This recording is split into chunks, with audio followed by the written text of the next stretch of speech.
Hej, hej, hej, da li imate problem sa mrljama na sjedalima kao ja? Da kako svi mi katkad i pijemo i jedemo u svom automobilu, a te mrlje će nas katkad skupo koštati, ali ja sam otkrio način kako da to bude bezbolno za vaš novčanik.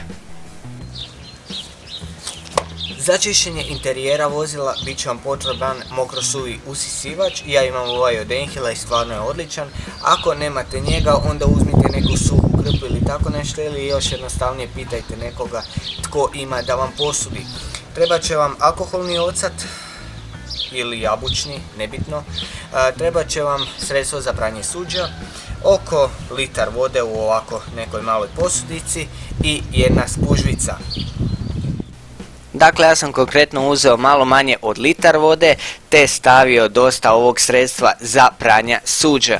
Dakle, to vam je bitno kako biste izvukli svu prljavštinu van iz sjedala, a alkoholni ocat u biti da dezinficira sjedalo budući da je u njemu alkohol i mislim da će to biti savršena kombinacija za čišćenje vaših sjedala.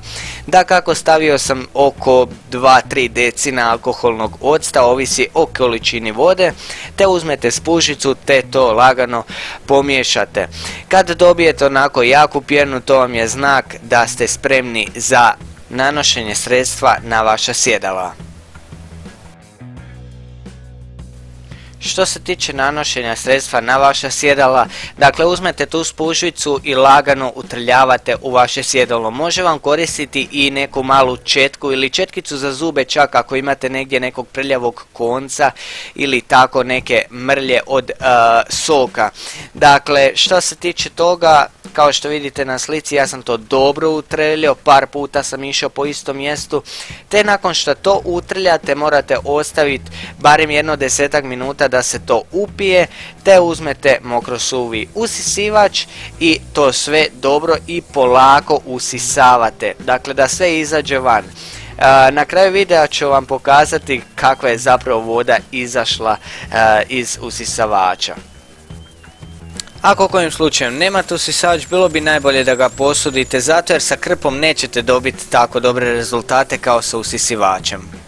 Te isti taj postupak ponovite na vozačevom sjedalu. Dobro utrljajte, ostavite 10-15 minuta da se upije to u vaše sjedalo. Ne bojte se vlage, kasnije ću vam pokazati kako sve to možete provjetriti i osušiti.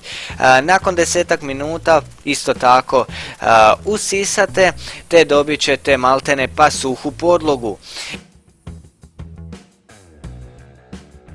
I na kraju ostala su nam zadnja sjedala koja smo kompletno našamponirali, ako to možemo tako nazvati. Dakle, dobro sve utrljali, ostavili dovoljno vremena da se to upije, te na kraju krajeva usisali. Isto tako što se tiče tog usisivača možete naći recenziju i unboxing na kanalu, ostavit ću vam dole u deskripciji videa. Usisavač je jako dobar za ovakve stvari, pogotovo za kod kuće, za stan, auto, dušu je dao, tako da pogledajte video. Što se tiče sušenja vaših sjedala, usisavač sam po sebi je dovoljno vlage izvukao, ali ja sam odlučio da ću upaliti grijanje na najjače, te upaliti i grijana sjedala. Dakle, ja imam od napred oba dva grijana sjedala trostupanjska, dakle sve sam pojačao na najjače da se što prije auto osuši. Isto tako, ako ćete raditi ovo usred ljeta, možete ga ostaviti negdje na parkiralištu ili u dvoru nasred sunca, te će auto sam se ugrijati i osušiti sjedala. A sad ću vam zapravo pokazati šta smo zapravo usisali iz sjedala. Budite spremni za ovo, dakle ja ne mogu ni sad vjerovati šta sam ja uspio izliti iz tog usisavača, dakle doslovno je voda crna. Dakle, ne možete vjerovati koliko zapravo prljavštine može se kriti u vašim sjedalima, grinja i svega. Kao što vidite, crna voda je išla iz usisavača.